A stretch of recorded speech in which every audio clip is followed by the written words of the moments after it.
Bom dia, que Deus traga um óleo de unção nova sobre a sua vida. Vamos continuar falando sobre o mapa financeiro da saúde, financeira sua, para você colocar suas dívidas em ordem. Então, eu dei o exercício para você colocar da menor para maior. A primeira coisa é não olhar para a grama do vizinho, porque no Instagram todo mundo só coloca as coisas boas e as pessoas também sofrem também e não colocam isso. As vidas das pessoas não são do jeito que você vê. A sua percepção não é a correta. Não existe uma coisa perfeita. O estímulo que sempre vai continuar existindo.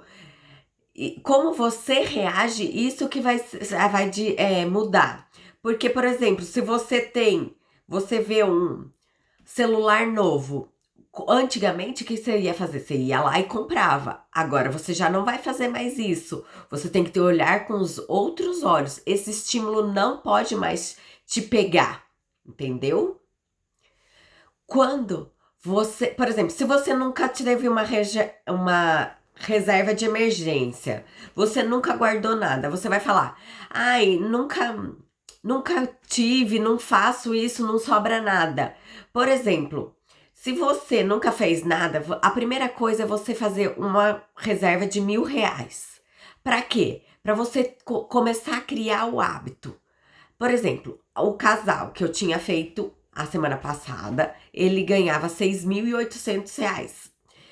Aí você vai pegar os 10% é o dízimo e depois você vai pegar 10% também para investir. Eu garanto que isso não vai mudar nada na sua vida. Quando a sua vida ainda é escassa de recurso financeiro, isso também não muda nada. Se for para faltar dinheiro, que falte em outro lugar e não neste lugar. Essa reserva de emergência você tem que fazer considerado como uma despesa e não como luxo. A primeira conta a ser paga deve ser o investimento. Essa reserva de emergência é para emergência, não é para comprar televisão ou algo que precisa na sua casa.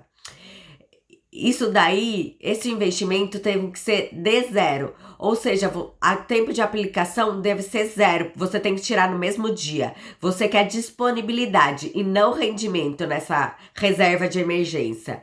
Você tem que criar primeiro R$ 1.000, pegando 10% do seu salário todos os meses.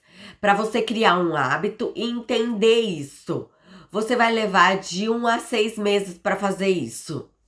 Depois você vai pegar as dívidas. Lembra que eu peguei para vocês colocarem da menor para maior?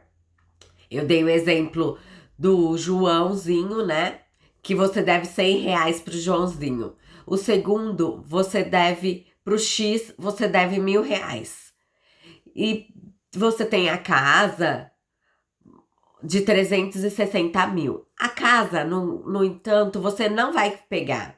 Você vai pegar aqueles 10% que você já colocava na reserva de emergência, que você não vai colocar mais agora. Você vai colocar esses 10% para bater nessas dívidas. Por exemplo, esses R$ 680, você já consegue pagar o Joãozinho e pagar o X quase todo. Você já consegue dar uma boa quitada. Depois vai para o celular, parcela de moto, essas coisas. Você vai já abatendo. A casa é a única coisa que você não vai abater, porque ele já tem os juros menores do que as outras dívidas. Pode ter um financiamento de carro de 5.000, você pode ter a casa, então põe tudo. As dívidas de celular de 1.700, você tem que colocar isso no lugar escrito dívida naquela tabela. Eu mostrei, né? E vou mostrar de novo. E colocar na dispensa as parcelas de todas as parcelas, o que você tiver de despesa. Agora, vou mostrar essa tabela inteira para vocês. Ó, vai ficar assim, né? Lembra que eu coloquei, ó, a entrada é o quanto vocês ganham, o dízimo. Lembra que eu falei que cada um precisa ter um dinheiro, então eu separei 350 para cada um, as dívidas do mercado. Aí eu coloquei aqui embaixo as dívidas que é pagar o Joãozinho, é pagar a parcela do celular, é pagar a máquina. Eu fiz um exemplo aqui. E aqui do lado vocês vão ver todas as dívidas e o valor total. Então você vai colocando quantas parcelas e vai fazendo isso e vai quitando com esses 10% que você ia investir, mas como você tem dívida, você só vai fazer R$ 1.000 e depois vai pagando as dívidas, para depois, quando você quitar tudo isso, menos a casa, lembrando, aí você começa de novo a investir, que aí nós vamos ensinar no próximo passo. Dê um like e se inscreva no canal, compartilhe esse vídeo. Até a próxima!